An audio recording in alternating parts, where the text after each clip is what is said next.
शलाकया नेत्रमुन्मीलितं येन तस्मै श्री गुरवे नमः। सर्वारिष्टप्रणाशाय सर्वाभीष्टार्थदायिने सर्वलब्धिनिधानाय श्री गौतम स्वामिने नमः। श्री सुधर्मा स्वामिने नमः। चारित्रमात्रं तपसा सुगात्रं लब्धाब्दशास्त्रं विनयादमात्रं प्रातः सुस्मर्यं स्थविरं श्रीसङ्घे श्री सिद्धिसूरीश्वर मानतोस्मि। प्रातः सुस्मर्यं स्थविरं श्रीसङ्घे श्रीभद्रं करसूरीश्वर मानतोस्मि। श्री रविप्रभ विजय गुरुवर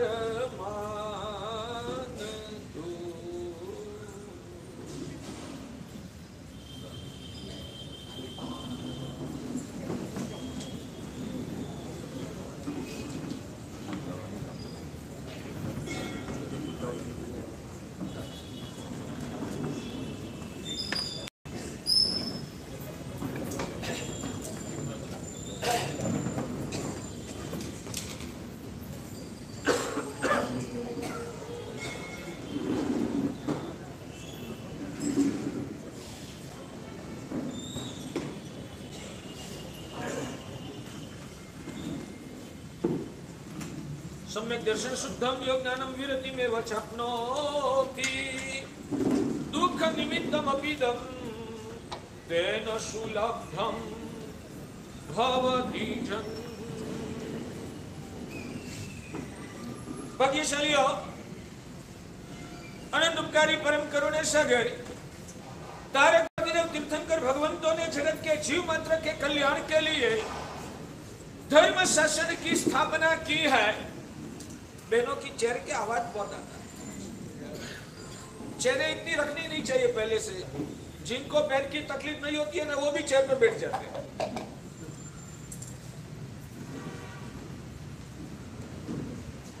परमात्मा अरिहंत प्रभु ने जगत के जीव मात्र के कल्याण के लिए धर्म शासन की स्थापना की है।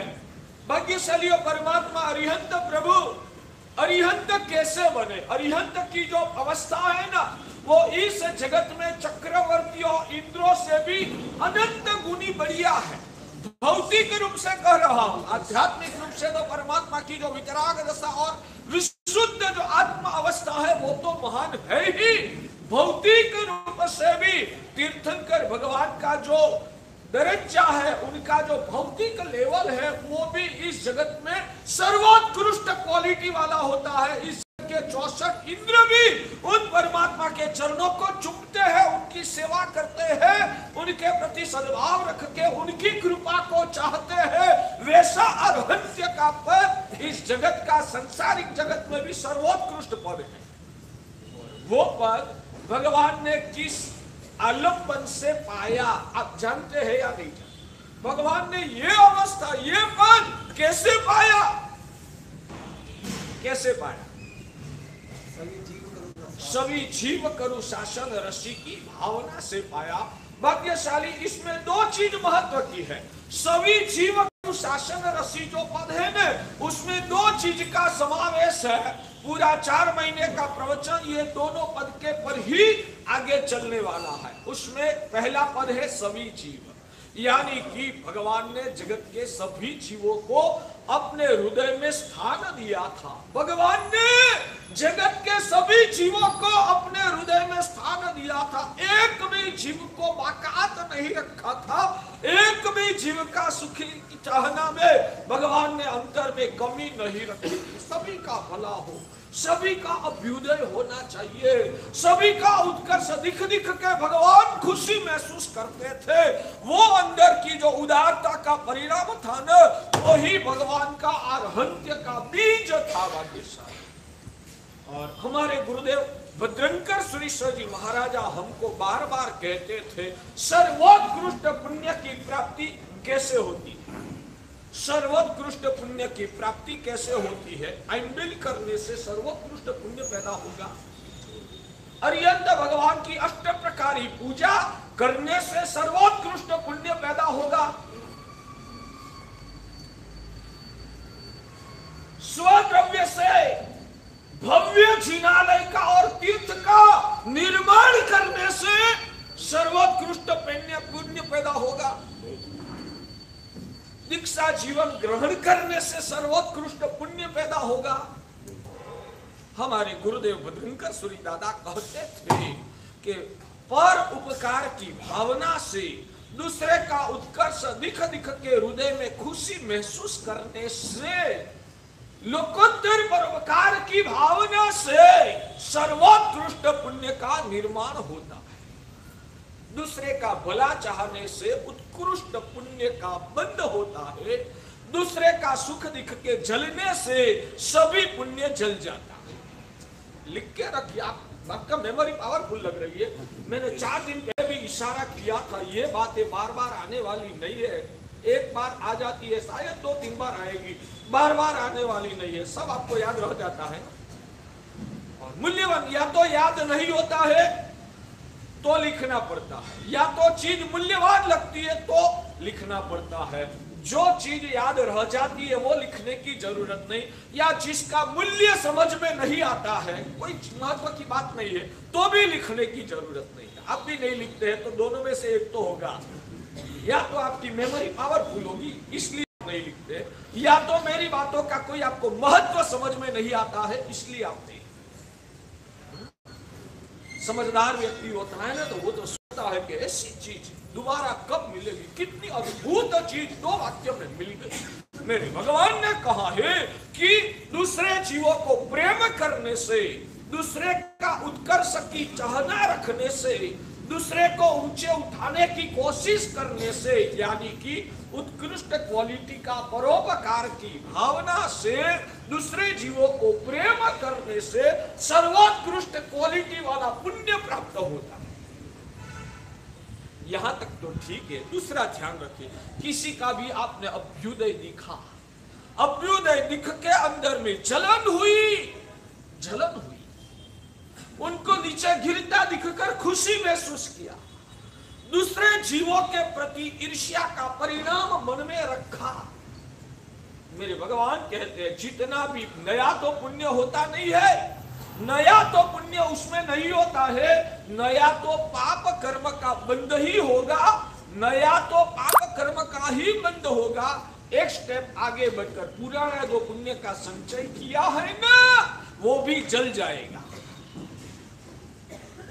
पुण्य पे विश्वास तो है ना, पुण्य या पाप जैसी चीज में आस्था रखते हैं या नहीं रखते। आप लोगों के बारे में तो मुझे इसके बारे में भी शंका होती है कि वास्तव में ये लोग पुण्य और पाप जैसी चीज में आस्था भी रखते हैं या नहीं रखते हैं। वो गंभीर प्रश्न है आपके लिए। जो रखते हैं उसको धन्यवाद देता हूं, एवरेज मेरी ये बात है, ठीक है भाग्यशाली। चलो आगे बढ़िए। तो भगवान उन्होंने तीर्थ में, मैं पूछता हूं क्या ये बात आपको कठिन लग रही है? कठिन लग रही है? मानो तो बिल्कुल कठिन नहीं है, और मानो तो मासक समर्पण करना सरल है, करोड़ रुपये का दान देना सरल है, मगर दूसरे का उत्कर्ष को दिख के खुशी महसूस करना, दूसरे को आगे लाने की भावना रखना न, वो मासक समर्पण और करोड़ रुपये का खर्च करने से भी ज्यादा कठिन, मगर वो ही श्रेष्ठ साधन है। मैं चाहता हूं कि आपके जीवन में यह साधना की आज से शुरुआत होनी चाहिए। दूसरे का उत्कर्ष दिखा, खुशी, वो पुण्यशाली है तो उनका उत्कर्ष हो रहा है, उसमें जलने से मुझे क्या फायदा? नहीं, मुझे तो मेरा मन की भावधारा को परिवर्तित करना ही है, मुझे सज्जन बनना है। मैं एक बात कभी सज्जन और दुर्जन की व्याख्या भी बता देता हूं। सज्जन की व्याख्या क्या बाकी सर? सज्जन किसको कहते हैं? सज्जन किसको कहते हैं? आप सज्जन है या दुर्जन?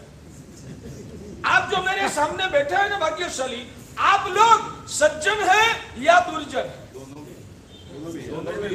वो दोनों प्रकार के लोग यहाँ है। आप सज्जन है या दुर्जन? ऐसा पूछो। यहाँ दोनों प्रकार के लोग बैठे हैं, आप कैसे हैं? परिभाषा बताइए साहब। हाँ, सज्जनता की परिभाषा बताइए ना। हाँ, सज्जनता की परिभाषा वो मैं सिखाऊंगा, मगर आज तक सज्जनता की परिभाषा आपकी क्या है वो मुझे पहले जानना है, बाद में मैं जरूर बताऊंगा आपकी सज्जन और दुर्जन की व्याख्या क्या है। जिसमें कोई दुर्गुण ना, जिसमें कोई दुर्गुण ना। हाँ, दूसरों का अच्छा, आपका क्या कहना है? मैं सज्जन की व्याख्या अब बताऊंगा। जो सदाचार का पालन करता है, भ्रष्टाचार, दुराचार, अनाचार नहीं करता है, गालियां नहीं बोलता है, झूठ नहीं बोलता है, हिंसा नहीं करता है, वैसा जीवन जो जीता है वो नहीं, ये गलत है। वो सज्जन नहीं। मेरी सज्जन की व्याख्या आज बताता हूं। एक सोचता हूं, पंडित जी ऐसा कर सकते हैं हर 15 दिन के बाद 15 दिन का प्रवचनों की एग्जाम ले। जरूरी है। मैं जब छोटा था ना, जैसे अभी उदय रत्न प्रवचन करते हैं, अक्षय रत्न हमारे साधु प्रवचन करते हैं, जब मैं वैसा लेवल का था, मेरी खुद की उम्र 18, 20, 22 साल की थी, तब की बात करता हूँ। मुझे याद है जब विद्याशाला में मैं प्रवचन करता था, छोटा था, तो हर सप्ताह में मैं एग्जाम लेता था। एक सप्ताह में हमारे कोई साधु जी महाराज को, किसी को मैंने बोल दिया था मेरा प्रवचन के माध्यम से आप प्रश्न पेपर तैयार करना। वो प्रश्न पेपर तैयार करते, सप्ताह में एक दिन वो पेपर देते और 1 घंटा के बाद वो पेपर वापिस ले लेते। ऐसा मैं करता था। बाद में मैं भी बड़ा हो गया ना, सब छूट गया। तो ऐसा करेंगे, एग्जाम लेना है। हाँ? आज तक के प्रवचन का प्रश्न पेपर नहीं आएगा, आज के बाद का प्रवचन का प्रश्न पेपर आएगा। ठीक है, आपको मजा आएगा, आपका जीवन में कुछ नक्कर अंदर प्राप्ति होगी, इसलिए बोल रहा हूं। ठीक है, चलो आप ये ध्यान में रखिए कि शायद कभी भी हमारी एग्जाम ले सके, लिखित एग्जाम, तो वो आप तैयारी करना अब से। सज्जन की व्याख्या क्या? जो पाप नहीं करता है, जो झूठ नहीं बोलता है, जो हिंसा नहीं करता है, जो भ्रष्टाचार नहीं करता है, जो अनाचार नहीं करता है, वो सज्जन नहीं। मेरी व्याख्या वो नहीं है। मेरी व्याख्या वो है कि जो व्यक्ति सज्जन में भी दोषों को दिखने की कोशिश करता है, सज्जन में भी, सज्जन लोग जो इस जगत में है उसमें भी क्या कमी है, उसमें क्या दुर्गुण है, दूसरे का दुर्गुण को जो दिखता है, दूसरे का दुर्गुणों को दिखने की जो कोशिश करता है, वो दुर्जन। भले ना वो चौविहार करता हो, वर्तमान तप की ओलिया करता हो, मासक श्रवण करता हो, 2 टाइम प्रतिक्रमण करता हो, उबाला पानी पीता हो, कुछ भी करता हो, मगर दूसरे का दुर्गुणों को जो फोकस करता है, मैं कहता हूं वो आत्मा दुर्जन। सज्जन में भी जो दुर्गुण का दर्शन करता है वो दुर्जन है, और दुर्जन में भी क्या सद्गुण छुपा हुआ है वो जो व्यक्ति दिखने की कोशिश करता है, दुर्जन में भी, अपापी में भी, उसमें क्या उत्तम गुण क्या पैदा हुआ है वो दिख के उनके गुण को जो प्रेम करता है वो सज्जन है। ये मेरी सज्जन और दुर्जन की व्याख्या है। आप कैसे हो उसके पर आपका सज्जनता और दुर्जनता का मापदंड नहीं है, आपकी दृष्टि कैसी है उसके पर आप सज्जन और दुर्जन हो वो तय कर सकते हैं। समझ में आता है? मेरा प्रश्न है, आप धर्म कितना करते हो ना, वो मैं नहीं पूछता। आपकी दृष्टि कैसी है? आपकी दृष्टि कैसी है? शायद मुझे लग रहा है कि यहाँ कोई साधु जी भगवान आए होंगे ना, तो आपने शायद उनका भी दुर्गुण दिखने के बिना आप नहीं बचे होंगे। साधु जी आए वो त्यागी है, वैरागी। एक बात समझ लेना भाग्यशाली, हम भगवान नहीं है। क्या मैं भगवान बन गया? आपने मेरी मूर्ति मंदिर जी में बिठाई, क्यों नहीं बिठाई? मेरी नररत्न की मूर्ति मंदिर जी में क्यों नहीं बिठाई आपने? यानी कि मैं भगवान नहीं हूं, वो तो आपको पता है ना। हाँ, आचार्य भगवान चौक्कस हूं, साधु भगवान चौक्कस हूं, मगर अरिहंत भगवान मैं नहीं हूं, मैं केवली नहीं हूं, मैं वितराग नहीं। मैं मोक्ष में क्यों नहीं गया हूं? मैं अभी तक मोक्ष में क्यों नहीं गया हूं? क्योंकि मैं छद्मस्त हूं। अभी भी मैं वितराग दशा को लक्ष्य बनाकर साधना का प्रारंभ किया है, मगर अभी तक मैं वितराग नहीं बन पाया। वो क्लियर है, मैं वितराग नहीं बन। तो जो वितराग नहीं बने हैं उसमें कुछ ना कुछ तो कमियां रहेगी ही। तो आप हमको कहो कि आपने महाराज साहब ये कमियां है, वो महाराज साहब में वो कमियां है, आप क्या बताते हैं? मानता ही हूं कि हम कमी वाले हैं, हम कमी वाले हैं, वो हम मानते ही हैं, मगर हमारे में कमी होना ही नहीं चाहिए, वैसी अपेक्षा नहीं रखना, क्योंकि हम भी छद्मस्त हैं। तो साधु साध्वी भी वितराग बनने की साधना करते हैं, इसलिए वो महान है, मगर उसमें कोई भी दुर्गुण का दर्शन करना ना, वो हमारी दुर्गति का निमंत्रण है। उनमें भी दुर्गुण का दर्शन करना वो हमारी दुर्गति का निमंत्रण है। हम साधना करते हैं, साधना करते करते अनादिकालीन संस्कारों की वजह से कभी हमारे में त्रुटि आ जाती है, हम वापिस गुरु का आलम्बन लेकर, भगवान के वचनों का आलम्बन को लेकर वापिस हम आगे बढ़ने की कोशिश करते हैं। तो साधु संत में सद्गुण प्रबल है, कोई कोई दुर्गुण हो सकते हैं, मगर आप जब दुर्गुण दिखते हो तब भगवान कहते हैं कि आपकी दुर्गति का बुकिंग हो जाता है। तो उनमें सद्गुण का ही दर्शन करना है। सज्जन और दुर्जन की व्याख्या किसी में भी दुर्गुण का दर्शन करना ही नहीं, और शायद हो भी गया तो सहज रूप से स्वीकारना। सब जीव संसारी छद्मस्त है तो दुर्गुण हो सकता है, ऐसा करके उनके दुर्गुणों को लाइटली रूप से स्वीकारना। प्रवचन किस लिए है? ये प्रवचन किस लिए है भाग्यशाली? हमारे ताराचंद जी है ना, उन्होंने आपकी पेट का एक प्रवचन नहीं छोड़ा था, इसलिए मैं आगे क्या बोलने वाला हूं, मेरी सोच क्या है, मेरी समझ क्या है ना, उनको बराबर पक्का पक्का। मैं आपसे पूछ रहा हूं प्रवचन किस लिए सुनना है?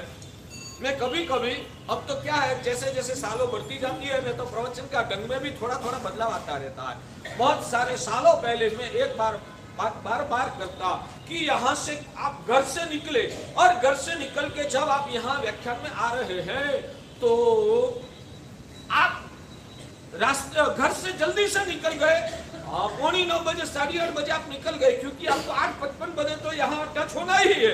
8:35 बजे तो आप घर से निकल गए। आपके अड़ोस पड़ोस वालों ने पूछा किधर जा रहा है,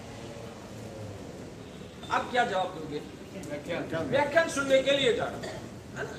वैसा ही बोलते हो ना, क्या बोलोगे? व्याख्यान सुनने के लिए जा रहा। ठीक है, प्रारंभिक दशा में आप वो बात बोलते रहिए, आगे शायद ये बात निकलेगी या नहीं निकलेगी, अभी से मैं सिखा देता हूँ। 10-15 दिन के बाद कोई आपको पूछे किस लिए जा रहा है,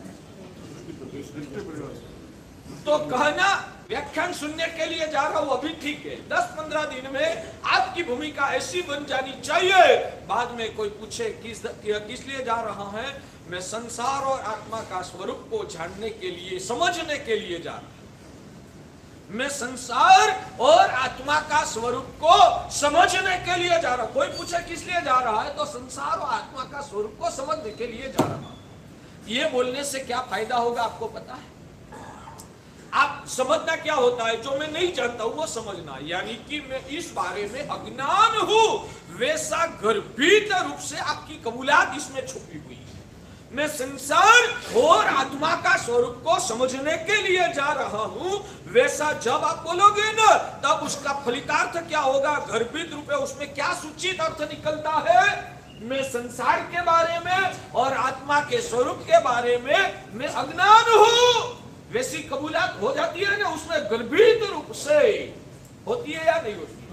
और वो कबूलात जो है ना, वो ही आपका अहंकार का जहर को पिघालता है, वो ही आपकी आत्मा की अंदर की पात्रता को उजागर करता है। भाग्यशाली हमारे वहां ज्ञानसार ग्रंथ में महोपाध्याय यशो विजय जी महाराजा ने लिखा है, अहम ममेति मंत्रोयम मोहस्य जगदान्धकरो। आप कितना भी धर्म करो, कितना भी शास्त्रों की पढ़ाई करो, कितनी भी तपश्चर्या करो, जब तक अंदर से अहंकार का जहर पिघला नहीं है, तब तक आपकी आत्मा की शुद्धि नहीं होगी, तब तक आपकी अंदर की आध्यात्मिक पात्रता उजागर नहीं होगी, तब तक आपका मोक्ष का दरवाजा खुलने वाला नहीं है, वो मोक्ष का रास्ता क्लियर होने वाला नहीं है। कितना भी धर्म करो, मगर मेरा अंदर का अहंकार का जहर को पिघालना वो मेरा मुख्य लक्ष्य है। मेरा भौतिक पदार्थों के पर जो ममत्व और आसक्ति है, उन आसक्ति को तोड़ना है, कमजोर करना है, वो हमारा मुख्य लक्ष्य है। बहने सामायिक करें, भगवान की आप उपासनाएं करें, सदगुरु को सुपात्र दान करें, उबाला पानी पिए, कुछ भी प्रकार की, कल से आप 10 नवकार मंत्र की माला कीनोगे, धन्यवाद है आपको, वो जरूरी है, मगर वो गिनते गिनते लक्ष्य वो रखना है। नमस्कार महामंत्र में बार बार कौन सा सबसे ज्यादा पद कौन सा आता है? नमो नमो। 5 वक्त आता है नमो नमो नमो नमो नमो। नमो यानी क्या? मैं झुक जाता हूं क्योंकि मैं अधूरा हूं। तो नमो नमो करने से अंदर का अहंकार पिघलता है। जो समझदारी के साथ आप नमो करो तो ये पूरा जो भी धर्म करो, सामायिक करो, प्रतिक्रमण करो, जो भी करो, अंदर में एक लक्ष्य सुदृढ़ बना दो, निश्चित कर दो कि मुझे अहंकार को पिघालना है और भौतिक पदार्थों के प्रति जो ममत्व और आसक्ति है उसको पिघालना है। ये दोनों चीज पिघलेगी तो ही आत्मा की शुद्धि होगी, ही किया हुआ धर्म कल्याण करेगा। जो अंदर का अहंकार नहीं पिघला है, जो अंदर का ममत्व नहीं पिघला है, अनंत काल तक कितना भी आप धर्म करो या चारित्र का भी पालन करो, भगवान कहते हैं कि मोक्ष आपका 1 इंच भी नजदीक नहीं आ सकता है। जो अंदर का अहंकार और ममत्व नहीं पिघला है, तो और हम सब संसारी आत्माएं इन दोनों प्रकार के रोगों से भरे हुए हैं। भाग्यशाली इन दोनों प्रकार के रोगों से हम भरे हुए हैं। इसलिए इन दोनों प्रकार के रोगों को हमें टारगेट बनाना है, उसको क्षीण करने का, खत्म करने का लक्ष्य बनाना, वो धर्म का प्रारंभ बिंदु है, धर्म की ये नींव है। भाग्यशाली तो जब कबूलात बोलोगे ना, आत्मा और संसार का स्वरूप को समझने के लिए जा रहा हूं, उसमें गर्भित कबूलात होती है कि अभी तक मैंने वास्तव में संसार का स्वरूप को नहीं समझा है और आत्मा का स्वरूप को मैंने नहीं समझा है। खुद की अज्ञान दशा का स्वीकार करना वो ही आपकी पात्रता को उजागर करने का परम साधन है। जमता है? एक आधी मिनट के लिए आंखें बंद करके संकल्प तो करो, अब से मैं अहंकार को पिघालने की कोशिश करूं। आंखें बंद करके करो ना, साधना ही करना है, ये करनी ही पड़ेगी। मैं मेरा अहंकार को अब से पिघालने की साधना करूंगा। जहां जहां मेरे अहंकार को ठोकर लगेगी ना, मैं खुशी महसूस करूंगा, अच्छा हो रहा है, वो ही करने की जरूरत है। अच्छा हो रहा है, मेरा अहंकार को ठोकर लग रही है, वैसा संकल्प करो। वैसे भौतिक पदार्थों के प्रति जो विनाशी चीज है, जिसके साथ मेरा संबंध छूट जाने वाला है, निश्चित रूप से इनका वियोग होने वाला ही है, तो इन चीजों के पर मुझे आसक्ति नहीं करना है। मेरा पना का भाव करके मेरी आत्मा को मुझे मैली नहीं बनाना है। लोकोत्तर अरिहंत भगवान का ये आत्म कल्याण कर सादा शासन मिला है, बस मुझे मेरी आत्मा को पावन करना है। वैसा लक्ष्य बनाना पड़ेगा और पूरे ये 64 के दौरान और जीवन पर्यंत भी इस लक्ष्य को पकड़ के हमें चलना पड़ेगा बार बार। मैं आपको कहूं भाग्यशाली आप लोगों ने, बाहर की दुनिया कितनी सालों से आप दिख रहे हो, बाहर की दुनिया आप कितने समय से दिख रहे हो? भाग्यशाली जन्म के बाद, जन्म से, आपकी परिभाषा में जन्म से, भगवान की परिभाषा में अनंत काल से। अनंत काल से, ठीक है, अनंत काल को अभी थोड़ी देर के लिए साइड में रख देंगे। जन्म से आज तक आपने बाहर दिखने का बहुत पुरुषार्थ किया। सच में बताइए, आपने खुद की अंदर में दिखने के लिए कितना समय निकाला? नहीं। आपने खुद के अंदर को, खुद को दिखने के लिए आज तक आपकी 60 साल की उम्र, 55 साल की उम्र, 50 साल की उम्र है, 72 साल की जो भी आपकी उम्र है, पूरे जीवन काल के दौरान जब से जन्म लिया तब से बाहर ही हम दिखते रहे हैं। हमारे अंदर में खुद को ही दिखने के लिए हमने कितना समय निकाला? भाग्यशाली अंतर चक्षु ही नहीं है, अंतर चक्षु नहीं है। एक बात सुनो, सामने घड़ियाल है ना, नहीं दिख रही है, कैसे पता चलेगा? मैं दृष्टि उधर घुमाऊंगा फिर भी नहीं दिखेगी, तो मानना पड़ेगा कि घड़ियाल नहीं है, या किसी ने बोला घड़ियाल है फिर भी मेरी नजर में नहीं आती है, तो चक्षु नहीं है, वैसा बोल सकते हैं। मगर मैं उधर दृष्टि को ले जाने की कोशिश भी नहीं करूंगा, मेरी आंखें बंदी रखूंगा और मैं अंदर से मानता रहूंगा कि चक्षु है ही नहीं, तो क्या होगा? तो वास्तव में चक्षु है नहीं या चक्षु का उपयोग नहीं, और शायद चक्षु नहीं है ना, तो हम यहाँ किस लिए आए हैं? आपको पता है भगवान के लिए नमुत्थुनम सूत्र में क्या बोलते हैं? अभय दयानम। भगवान चक्षु का दान करने वाला है। हाँ? ये धर्मनाथ भगवान आपको चक्षु का दान करते हैं या नहीं करते?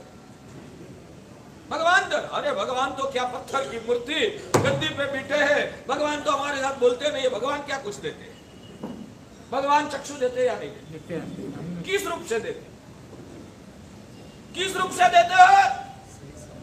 किस रूप से देते हैं? भाग्यशाली मैं आपसे पूछूं, यहाँ गरीबों को कुछ सरकार की योजना होती है ना, योजना में कुछ क्या दिया जाता है? कैसी योजना होती है मुझे पता नहीं।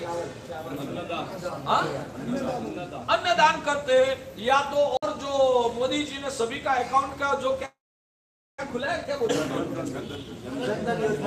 हाँ जनधन योजना की, किसने की? आपके खाते में ये पैसा किसने पहुंचाया? गवर्नमेंट यानी कौन सी गवर्नमेंट? मनमोहन सिंह। बोलो ना, किसने भेजा?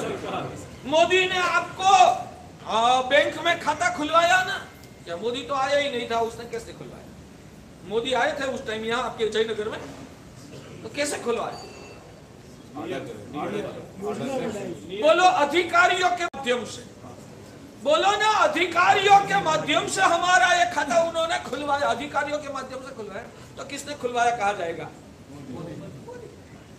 वैसे यहाँ चक्षुदान देने के लिए राष्ट्रपति, प्राइम मिनिस्टर, ऐसे भगवान ने अधिकारी के रूप में नररत्न को भेजा है, और नररत्न यहाँ आपकी आंखें खोलेगा, तो वो चक्षु का दान किसने किया? भगवान ने। समझो, जो भी हमारे जीवन में प्रगति हो रही है ना, डायरेक्ट या इनडायरेक्ट, प्रत्यक्ष या परोक्ष, वो सब करने वाला भगवान है।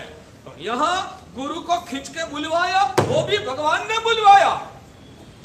ये समझने के लिए आपका मोह का जहर पिघलेगा, और अंतर चक्षु जब खुलेगी, अंदर की पवित्रता उजागर होगी ना, तब आपको यह समझ में आएगा। मोहग्रस्त बुद्धि से यह तत्व समझ में आना संभव नहीं है। तो चक्षु दयानम, भगवान चक्षु का दान करते हैं। साक्षात भगवान विराजमान होते तो समव शरण में देशना के माध्यम से भगवान जगत के जीवों का चक्षु को प्रदान करते हैं। और जब भगवान मोक्ष में चले गए तो सदगुरु रूप अधिकारी, उन अधिकारी के माध्यम से भगवान धर्मनाथ ही या भगवान महावीर प्रभु ही आपकी चक्षु को यहाँ खोलने का पुरुषार्थ कर रहे हैं। तो आपको यहाँ जो भी गुरु देते हैं वो सब भगवान ने भेजा है, वैसा आपके स्मरण में उजागर होना चाहिए भाग्यशाली। तो भगवान के प्रति भी आपका अहोभाव बढ़ेगा। और भगवान ने तो भेजा, ये अधिकारी नहीं आए होते तो क्या मिलता? तो भगवान का भी उपकार है, सदगुरु का भी उपकार इस रूप में है। सच में बताइए भाग्यशाली, सदगुरु का श्रेष्ठ उपकार क्या? आपको कौन से गुरु अच्छे लगेंगे? मेरे गुरु का संस्कार है, सामान्य रूप से दो चीज का मना करता हूं। मैं सामान्य, गलत मत लगाना, समझने की जरूरत है। मैं दो चीज का मना करता हूं। बिना कारण वासक्षेप मांगना नहीं, बिना कारण वासक्षेप की आदत रखना नहीं, बार बार वासक्षेप डलवाना, वो वासक्षेप का अवमूल्यन है। बार बार वासक्षेप की जरूरत नहीं होती है, नहीं करना। गुरु की आंखों में से ही आशीर्वाद बहता है, वो भी इतना काफी है कि इतना भी आप झीलो ने तो भी पर्याप्त है। उनके पर विश्वास नहीं है, गुरु की नजर मेरे पर गिर गई ना, मेरा कल्याण हो गया, वो श्रद्धा भाव नहीं है ना, इसलिए आप लोगों को वासक्षेप की आवश्यकता रहती। गुरु के पास इसका भी विवेचन करूं तो आधा घंटा इसमें निकल जाएगा, लंबा नहीं खींचूंगा, इशारा ही कर देता हूं। वासक्षेप की अपेक्षा कभी नहीं रखी। गुरु की नजर मेरे पर गिरी ना, बस मेरा कल्याण, वो संस्कार, मेरे लिए गुरु का दर्शन मंगल है। तो कहीं पर जाना है, हर साहब मंगलिक सुनाओ ना, क्या गुरु की शक्ति तेरे लिए या शासन के लिए? गुरु की शक्ति अपनी साधना के लिए है कि आप जैसे भक्तों की चित्त वृत्तियां को सिर्फ आपका मोह का पोषण करने के लिए। आपको मांगलिक भी सुनना है तो किस लिए सुनना है? आप गुरु के पास मांगलिक भी मांगोगे तो किस लिए मांगोगे? आपकी आत्मा का उत्थान करना है, मोह से बचना, इसलिए आप मांगते हो मांगलिक। या आपकी भौतिक स्वार्थ वासनाओं को तृप्त करने के लिए आप मांगलिक मांगते हो? क्या गुरु का उपयोग ऐसे आपका संसार को पोषने के लिए करना है भाग्यशाली? गुरु की शक्ति का उपयोग आपका संसार को पोषने के लिए करना है या अंदर का मोह का झार को पिघाल कर आत्मा की शुद्धि करने के लिए गुरु का उपयोग? मेरे लिए तो गुरु का दर्शन ही मंगल मंगल मंगल है। बस ये गुरु का दर्शन, भले गुरु मेरे सामने दिखे तो वो तो 10 गुना मंगल हो गया। गुरु शायद मेरे सामने न भी दिखे, मुझे गुरु का दर्शन दूर से भी हो गया ना, मेरा आज का दिन धन्य हो गया। आज सब सफल होगा, गुरु की कृपा मिल गई, गुरु का दर्शन हो गया, मंगल मंगल हो गया।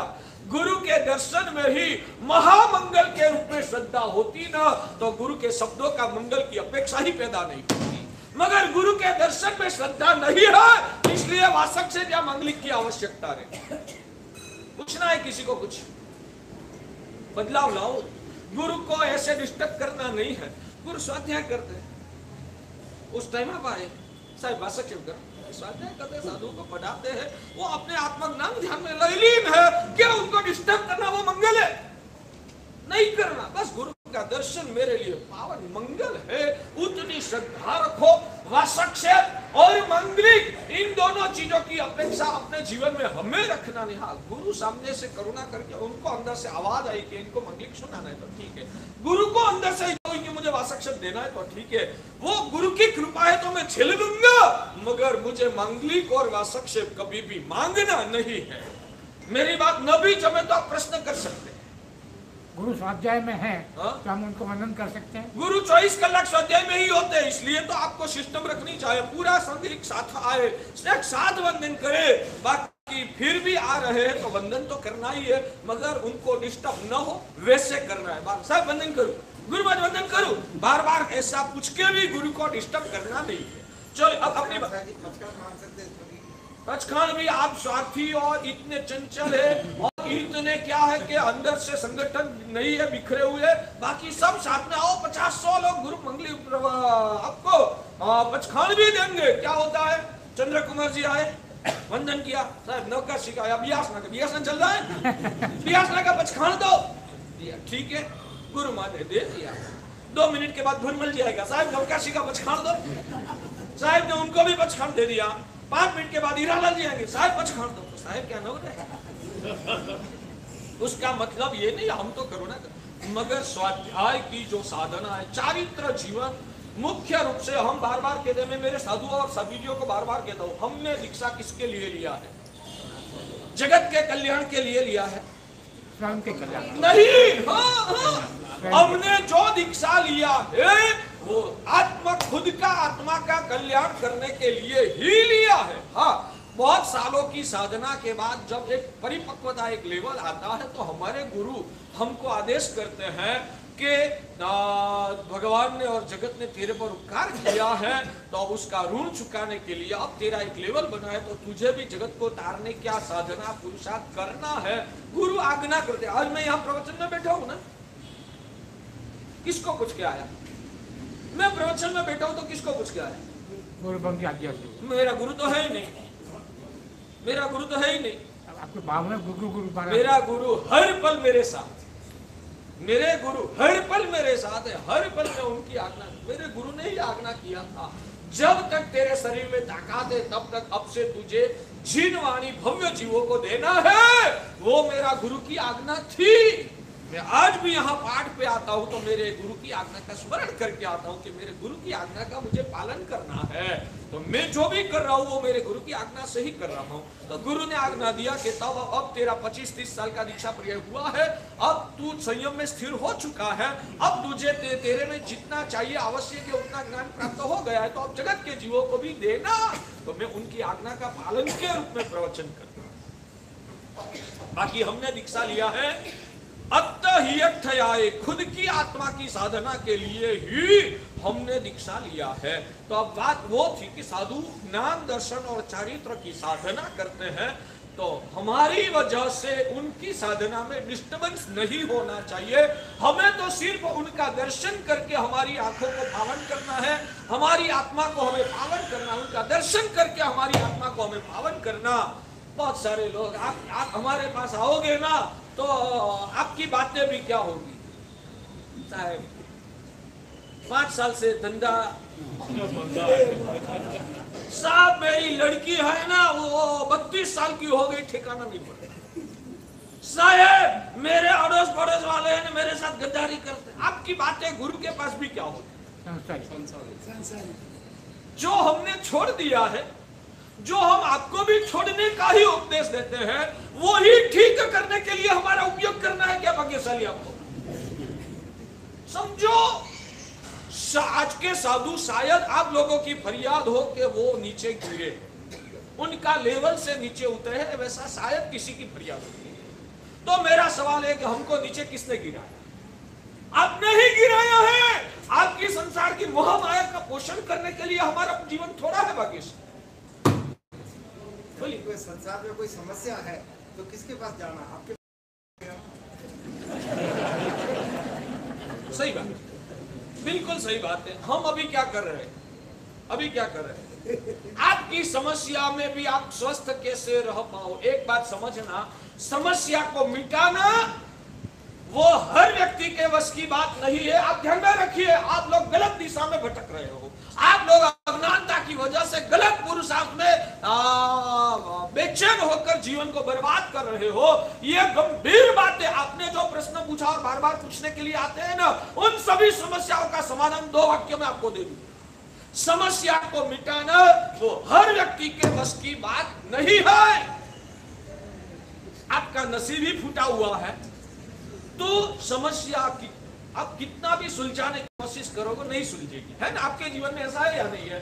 कितनी समस्याएं आपके यानी चंद्र कुमार की बात नहीं करता हूं, हर व्यक्ति के संदर्भ में एक व्यक्ति का नाम लेता हूं। आपके जीवन में ऐसी समस्याएं कितनी है या नहीं है कि जो समस्या महीनों से नहीं सालों से आप सुलझाने की कोशिश करते हैं, फिर भी वो समस्या का समाधान अभी तक नहीं हुआ। सही बात है ना? आया ना रिस्पॉन्स? अच्छा, तो अब वो समस्या को कैसे सुलझाना? हम लोग आपकी समस्या को सुनते नहीं है, बिना सुने हम जानते ही है, इसलिए बिना सुने हम उसका सॉल्यूशन दे देते हैं, मगर वो सॉल्यूशन सुनने में आपको इंटरेस्ट नहीं। आपको तो आपकी समस्या हमारे कान के अंदर डालने की ही सिर्फ वृत्तियां है, मगर उनका लेवल तो समझो। हमारी हर व्यक्तियों की समस्याओं को उनके कान में डालना, उसमें समय बिगाड़ने की जरूरत ही नहीं है। गुरु आपकी समस्या सुनने से ही पहले आपकी समस्या को भी समझते हैं और आपकी समस्या का सॉल्यूशन भी वो जानते हैं। इसलिए हमने सभी को एक साथ में ऊंचे उठाना है, सभी की समस्याओं का एक साथ सॉल्यूशन करना है। एक एक पेशेंट को ठीक करेंगे तो कब हमारा देश निरोगी होगा? सभी का रोग का प्रॉब्लम को एक साथ एक ही विधान से मिटाना है। तो हमने बताया कि भाई सालों से ये तेरा प्रॉब्लम को सुलझाने की कोशिश करता है, फिर भी रिजल्ट क्यों नहीं मिलता है?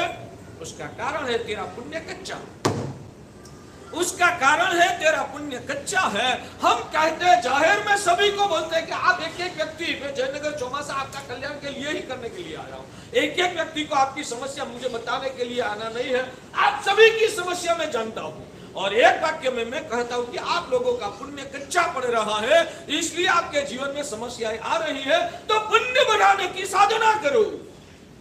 आपका प्रॉब्लम जैसे पुण्य का एक लेवल मजबूत निर्माण होगा न, तो आपकी समस्या आपको आप ही सुलझेगी। वो पुण्य करना है तो क्या करना? पुण्य बढ़ाने के लिए बाकी चलिए मैं एक प्रश्न करूं, आपको वड़ा प्रधान की कार में बैठना है, आपको वड़ा प्रधान की कार में मोटर में बैठना है, तो क्या करना पड़ेगा? क्या करना पड़ेगा? उसका ड्राइवर बनना पड़ेगा। नहीं, वो तो छिल्ला रास्ता। पहला रास्ता क्या? वड़ा प्रधान की मोटर कार में बैठना है तो पहला श्रेष्ठ विकल्प क्या है? ड्राइवर बन जाना। आप खुद ही वड़ा प्रधान बन जाओ तो वड़ा प्रधान की कार में बैठने का मिल जाएगा, वो श्रेष्ठ विकल्प है। ठीक है ना? रास्ता कैसा लगा साहब? स्वप्न का तो सुख देख लेंगे ना, वास्तविकता में होगा यार। अच्छा ठीक है, पहले नंबर में खुद वड़ा प्रधान बन जाओ तो भी अच्छा। शायद वड़ा प्रधान नहीं हो सकते हैं तो दूसरा विकल्प क्या? उनका कोई भी प्रकार से रिश्ता बना दो, कोई भी प्रकार से उनके साथ आप दोस्ती बना दो, तो भी शायद आपको उनकी गाड़ी में बैठना मिलेगा उनके साथ, ठीक है? वो भी नहीं हो सकता है तो क्या करना? उनका ड्राइवर बन जाए। ड्राइवर बन जाओगे ना तो उस गाड़ी में वड़ा प्रधान जितनी बार बैठेगा ना उससे ज्यादा बार आपको बैठना मिलेगा। यानी कि कैसे भी करके उनके साथ हमें जुड़ना है, तो उनकी गाड़ी में बैठने का हमें सौभाग्य मिलता। हम खुद तीर्थंकर बन जाए ना तो भी भगवान हो सकते हैं, तीर्थंकर नहीं बन पाए तो क्या करना? उनके साथ हमारा रिश्ता बना दो, भगवान के साथ खुद का रिश्ता बना दो, तो भगवान की सब प्रकार की कृपा का फायदा हमको प्राप्त होगा। और इसलिए ही हमारे गुरुदेव ने ये सिखाया था। दादा गुरुदेव भद्रंकर सुरेश्वर जी महाराजा है ना, उन्होंने खुद के जीवन में करोड़ों नवकार मंत्र का जाप उन्होंने किया है और हमको भी वो सिखाया है कि दूसरे साधना शायद कम ज्यादा हो, नवकार मंत्र की साधना को कभी चुकना। नवकार मंत्र में एक नमो अरिहंताणम पद का आप जाप करो ना, कितने अरिहंतों के साथ आपका जुड़ा होता है। एक सिर्फ एक पद नमो अरिहंता, इतना ही जाप किया ना, इस विश्व में आज से पहले हुए अनंत तीर्थंकर भगवान, भविष्य में होने वाले अनंत तीर्थंकर भगवान, वर्तमान में महाविद्या क्षेत्र में विचरते हुए सिमंदर स्वामी आदि विश्व भगवान, अनंत तीर्थंकर भगवंतों को नमो अरिहंताणम इतना बोलने से नमस्कार होता है और वो अनंत तीर्थंकरों की कृपा हमारे तरफ बहती। नमो सिद्धाणम करो, अनंत सिद्ध भगवान को यहाँ बैठे बैठे नमस्कार होता है और अनंत सिद्ध भगवंतों की कृपा हमारे पर बरसती। हाँ, वो कृपा को बरसती तो है, झेलने के लिए हमें उनके प्रति अभिमुख बनना, उनका स्मरण करना, उनके प्रति श्रद्धा से वासित होना। जब हमारा अंतर उनके प्रति अनुकूल सद्भावना से भरा हुआ बनता है तब उनकी कृपा, अभी भी कृपा तो बरसती ही है भाग्यशाली। अनंत अरिहंतों की कृपा, वो तो करुणा के सागर है, वो नहीं दिखता है कि मेरे पर जो भक्ति रखता है उनके पर ही बरसूंगा, जो मेरे पर भक्ति नहीं रखता है उसके पर मैं मेरी कृपा नहीं बहाऊंगा, वैसी संकुचित मनोवृत्ति मेरे भगवान की नहीं है। ध्यान से ये सब समझना, याद रखना।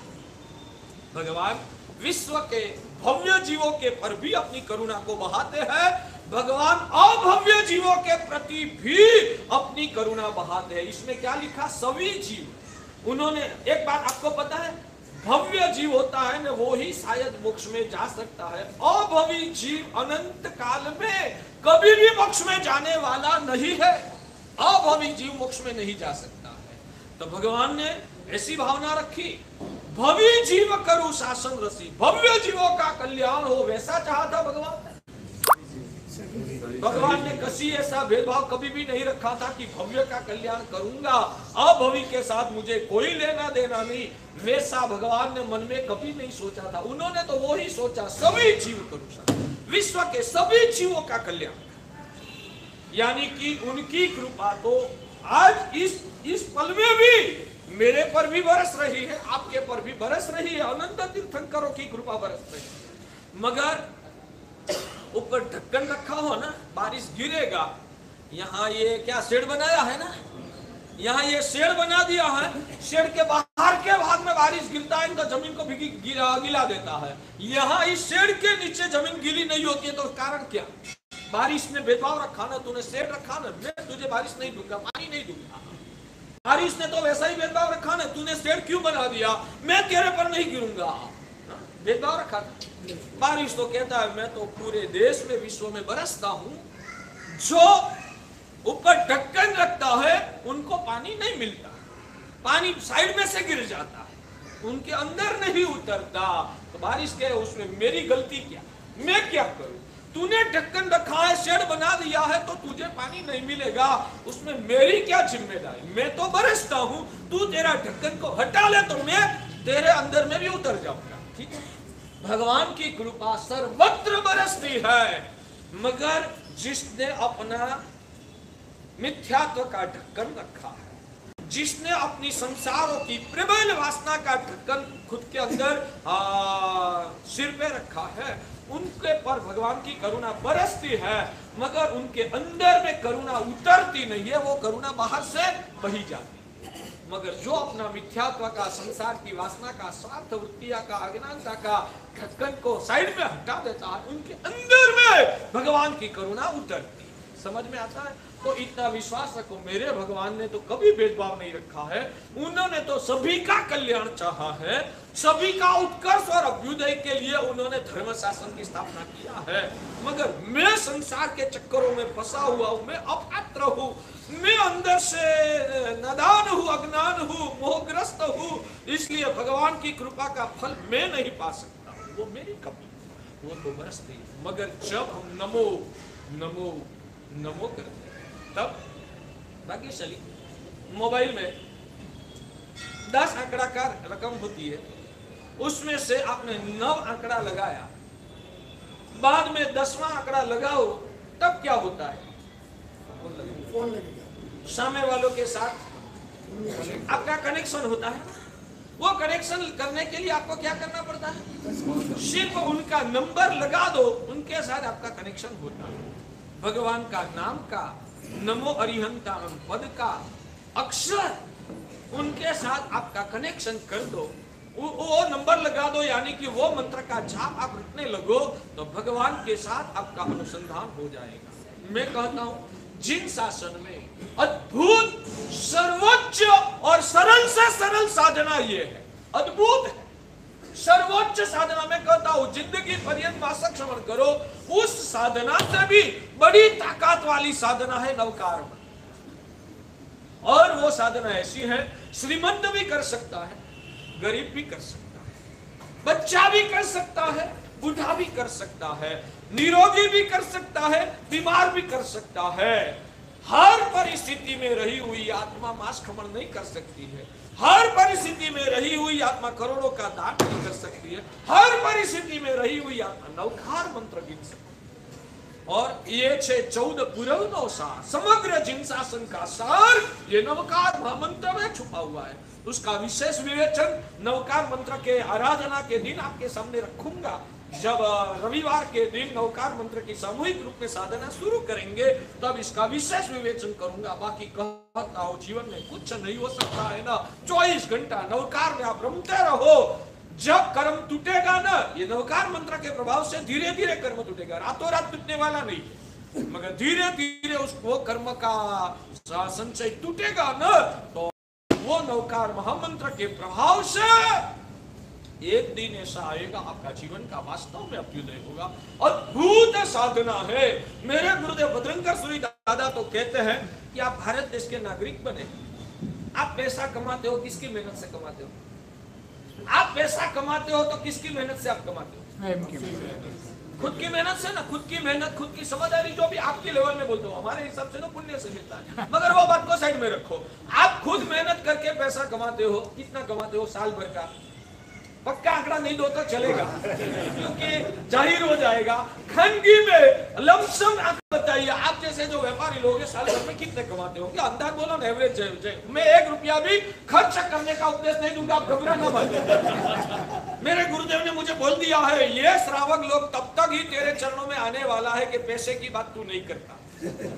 जब जिस दिन पैसे का तेने जाहिर में बोलना शुरू किया ना, सभा आदि हो जाएगी। मेरा 40 साल का दीक्षा पर्याय में एक भी बार मैंने किसी को कहा नहीं है कि भाई यहाँ हमारी स्कीम चल रही है, हाँ, शासन के लिए, मेरे लिए नहीं। फिर भी मैं नहीं बोलता हूँ कि आप रुपया लिखाइए, आप घबराना मत। आप सच्चा भी आंकड़ा दो दोगे ना 1 रुपया के बारे में, मैं प्रेरणा नहीं करूंगा, मत घबराना। कितने कमाते होंगे एवरेज लोग? बोलो ना, जो भी, चलो 10-20 लाख, 10-20, अरे लमसम अपन को तो तत्व पकड़ना है। 20 लाख रुपया आप कमाते हैं तो सरकार को कितना देते हैं? 30% लेके, यानी कितना होगा? करीबन 5-6 लाख। चलो 20 लाख रुपया आप किसकी मेहनत से कमाते हैं? खुद की मेहनत, खुद की होशियारी, खुद का इन्वेस्ट है। फिर भी 5 लाख रुपया सरकार को क्यों दे देते हो? मिलिट्री वगैरह हमारी रक्षा करता है। सच में ये लोग आपकी रक्षा करते हैं? क्या मुझे क्या उल्लू बनाते हो? मैं सब जानता हूँ। ये लोग आपकी रक्षा करते हैं, यही लोग आपका शोषण करते हैं आपके साथ। वो जितना टैक्स भरते हो वो सब सरकार में ही जाता है या कुछ उसके जेब में भी जाता है, सब पता है। भले मैंने 3 कक्षा पढ़ के दीक्षा ली, मैंने सिर्फ 3री कक्षा तक पढ़ के 8 साल की उम्र में स्कूल छोड़ दिया था। 10 साल की उम्र में तो संसार छोड़ के मैंने दीक्षा ले लिया था। आप मानते हो कि महाराज क्या पढ़े होंगे, फिर भी सब जानता हूँ। यहाँ हमारे गुरुदेव हमको सब सिखाते हैं। ठीक है, मेरी बात ओरिजिनल तत्व पर आएंगे। 20 लाख रुपया आपने आपकी मेहनत से कमाया, उसमें से 5-6 लाख रुपया सरकार को क्यों दे देते? कॉस्ट ऑफ लिविंग, कंट्री में लिव करने का कॉस्ट। सादी गुजराती भाषा में कहो, हिंदी में बोलूंगा कि हम इस देश के नागरिक बने हैं तो इस देश का कानून का पालन करना वो हमारी जिम्मेदारी में आ जाता है। ठीक है, हम इस देश के नागरिक बने हैं तो इस देश का कानून पालन करने के लिए हम बंधे हुए हैं। हम वहां कोई दलील नहीं कर सकते हैं, बस दे देना इतनी हमारी जिम्मेदारी है। ठीक है ना, इस देश के नागरिक बन गए तो इस देश का कानून का पालन करना वो आपकी फर्ज है। तो आपने जैन कुल में जन्म ले लिया तो मिनिमम हर रोज का 108 नवकार मंत्र का जाप करना वो मिनिमम टैक्स है, वो आपका मिनिमम टैक्स है। भाग्यशाली आपको 108 नवकार भी नहीं गिना, मैं कहता हूं कि आप जिन शासन के गिना तो कुछ नहीं, सरकार ने कुछ किया तो क्या आपने कुछ नया कर दिया, आपने कुछ अच्छा जिसको आपको सम्मान मिले वैसा कर दिया। टैक्स आपने चुकाया, भाग्यशाली आपने टैक्स चुकाया तो क्या आपने सरकार के ऊपर उपकार कर दिया है? आपने टैक्स चुकाया तो क्या आपने सरकार के ऊपर उपकार किया? मगर टैक्स नहीं चुकाया तो अपराध किया माना जाएगा? टैक्स चुकाया तो वो कोई उपकार नहीं है, मगर नहीं चुकाया तो वो सरकार के प्रति अपराध है। मैं कहता हूं आप हर रोज का मिनिमम 108 नवकार मंत्र का जाप करो ना, उसमें आप कोई भगवान के उपकार नहीं करते हो, मगर आपने 108 नवकार मिनिमम नहीं गिना ना तो आप जिन शासन के अपराधी है। यानी कि 108 तो मिनिमम गिनना, वो तो नॉर्मली जब तक इस शरीर में श्वास चल रहा है ना तब तक आपको गिनना, वो आपका नागरिक टैक्स के रूप में जिन शासन का टैक्स है ये, समझ में? वो तो ठीक है, आपको वास्तव में इसकी महिमा क्या है वो समझाने के लिए उल्लासित मैं चाहता हूं। यहाँ जितने भी भाग्यशाली बैठे हैं, जितने भी भाग्यशाली बैठे हैं, कितने लोग होंगे अभी करीबन भाग्यशाली, मुझे तो गिनने का नहीं आता, हीरा भी कितने, आपसे नजर घुमा के बताइए भाइयों बहनों जो बाहर अंदर सब बैठे, सब भी 500 लोग होंगे ना, अंदाज 500 होंगे, क्योंकि ये हॉल की कैपेसिटी है 3000 स्क्वायर फुट है, अंदाज लगाइए करीबन 500 तो है ही। ठीक है, 500 लोग हर रोज की नवकार मंत्र की 2 माला गिनेंगे सिर्फ मिनिमम। अपन को तो 10 गिनना है, वो ध्यान रखना, मैं मिनिमम आपको गिना रहा हूं। हर रोज की 2 माला आप गिनिए, हर रोज की 2 माला गिनोगे तो अपने जयनगर में कितने लोग बसते हैं उनकी बात छोड़ो, जितने लोग यहाँ आते हैं ना उनकी टोटल माला कितनी होगी? 500 लोग हर रोज की 2 माला गिनेंगे तो हर रोज की 1000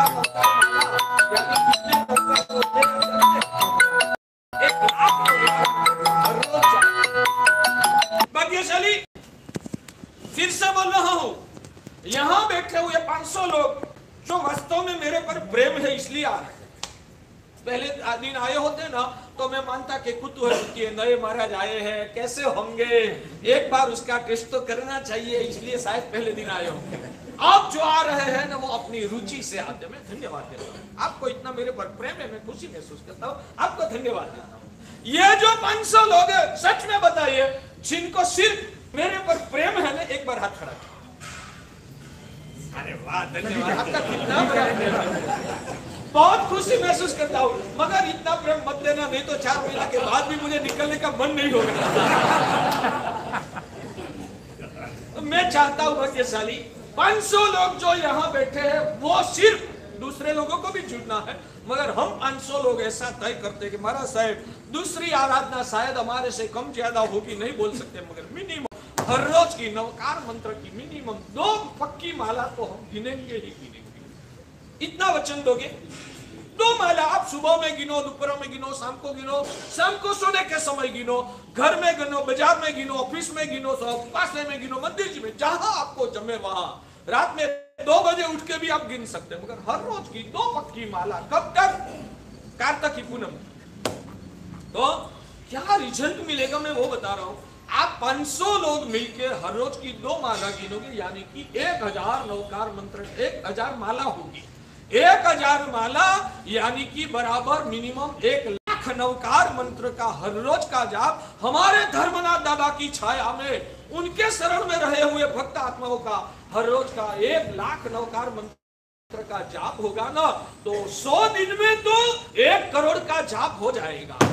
100 दिन में दूसरे लोगों को भी जुड़ना है। हमारा जयनगर श्री संघ के साथ जुड़ा हुआ एक भी परिवार और एक भी व्यक्ति उसमें बाका नहीं रहना चाहिए। मैं बड़ा तपों की प्रेरणा नहीं करता हूं, मगर मिनिमम अंदर से जिससे आपकी आत्मा की शुद्धि हो वो मार्ग मुझे आपको बताना। जैसे मेरे पर आपका प्रेम हो तो हाथ खड़ा करना। मैंने बोला आप एक भी व्यक्ति शायद बाकात नहीं थी, अब इसमें भी चाहता हूं कि एक भी व्यक्ति बाकात न रहे, सभी का हाथ खड़ा हो जाए। साहब चौमासे तक मिनिमम नवकार मंत्र की 2 माला। एक बात समझना, 1 मिनट, नवकार मंत्र गिनने में आपको भूखा नहीं रहना है। भूखा नहीं। नवकार मंत्र गिनने में आपको पैसा का खर्च करना नहीं। नवकार मंत्र गिनने में शाम के समय आपको उजागरा कोई करना नहीं है। नवकार मंत्र गिनने में आपको कोई कष्ट सहन करना नहीं, सिर्फ श्रद्धा से प्रभु के साथ जुड़ के खुद की आत्मा को पावन करना है, अंदर का मोह का जहर को पिघालना है, परमात्मा की कृपा को झेलने की पात्रता को अंदर से हमें उजागर करना है। इतनी अद्भुत साधना। फिर भी भगवान कहते 14 पुरवनुसार भगवान का सिर्फ नमो अरिहंताम, जैसे मोबाइल का आप नंबर लगाते हैं और सामने वाले व्यक्ति के साथ आपका कनेक्शन हो जाता है ना, नमो अरिहंताम गिनने से अनंत अरिहंतों के साथ आपका कनेक्शन होता है। नमो सिद्धानम गिनने से सिद्ध भगवंतों के साथ आपकी आत्मा का कनेक्शन होता है। नमो आयर्यानम पद बोलने से आचार्य भगवंतों के साथ कनेक्शन होता है। नमो उच्चायानम बोलते हैं तो उपाध्याय भगवंतों के साथ कनेक्शन होता है। और एक बात, नंबर तो लगा दिया, सामने वालों ने रिसीव भी कर दिया, मगर आप कान से सुन नहीं सकते हैं। या तो आप वो फोन करने वाला व्यक्ति मेड है, पागल है, तो सामने वालों के साथ बात कैसी हो। नवकार मंत्र गिनने से कनेक्शन तो हो जाता है, मगर जब आप खुद श्रद्धा और समझदारी से अरिहंत प्रभु के पर प्रीति करते हैं ना, तो आपकी आत्मा पावन हो जाती है। कोई तप जब करने, तपस्या, पैसा खर्च करने के बिना भी भगवान के साथ आपका अंदर का जुड़ाव होता है। क्या आपको मामूली उपलब्धि लग रही है भाग्यशाली? तो ये अरिहंत पंच परमेष्ठी के साथ कम से कम इतना प्रेम बनाओ, वो प्रेम इतने तक हो जाना चाहिए। मैं अभी वैरागी नहीं हूं, आपकी बात करता हूं, मैं अभी वैरागी नहीं हूं, मैं अभी वितरागी नहीं हूं, मैं सरागी हूं, रागी हूं, मगर सब संसार की भौतिक चीजें मुझे अच्छी लग रही है, सभी में आकर्षण हो जाता है, राग होता है, मन उसमें खींच जाता है, पाप करने का मन भी हो जाता है। मैं रागी भी हूं, मैं पापी भी।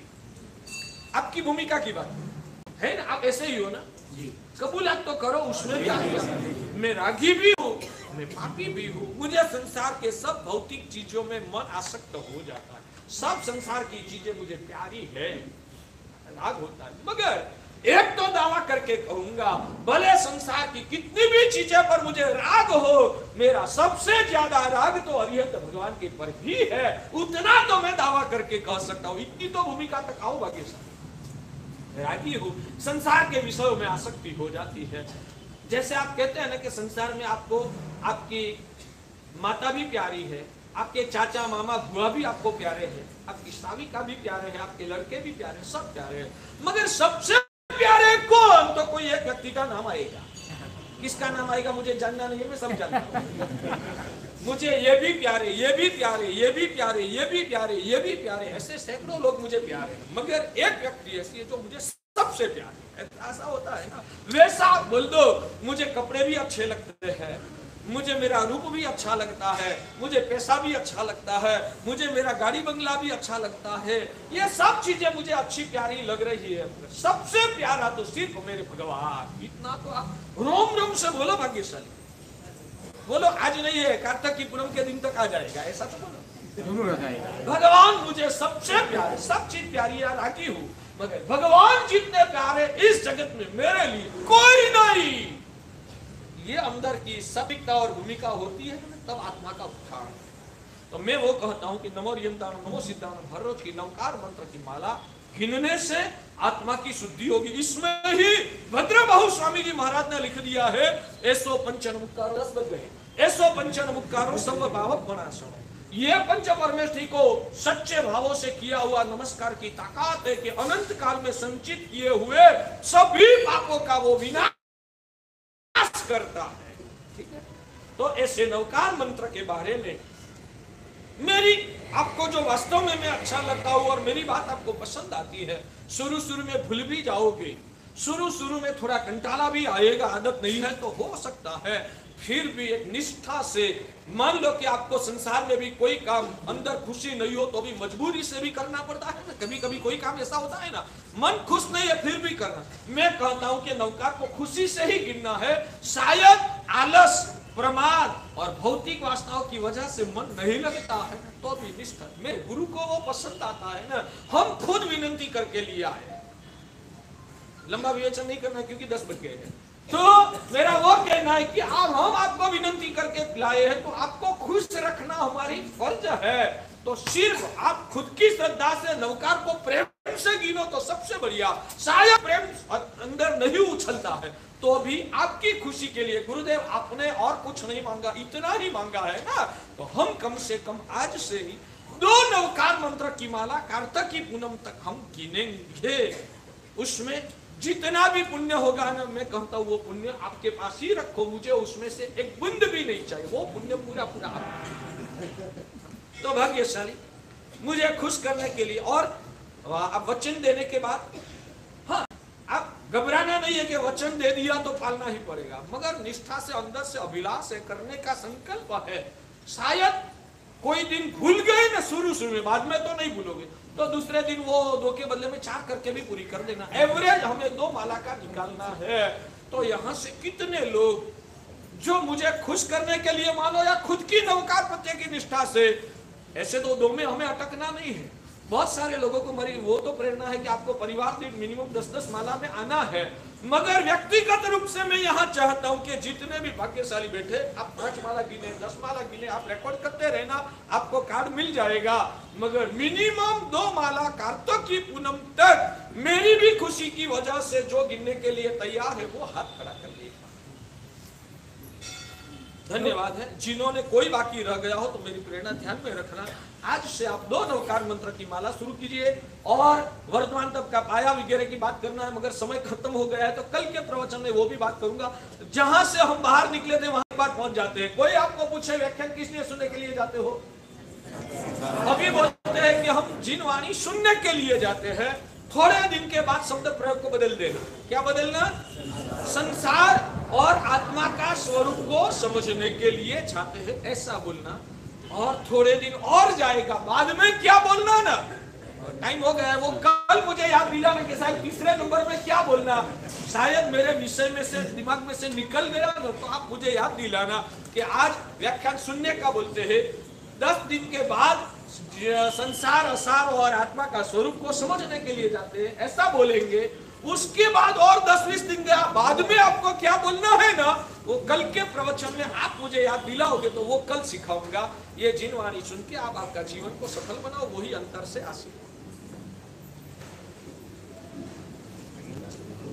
आशीर्वाद भाग्यशाली।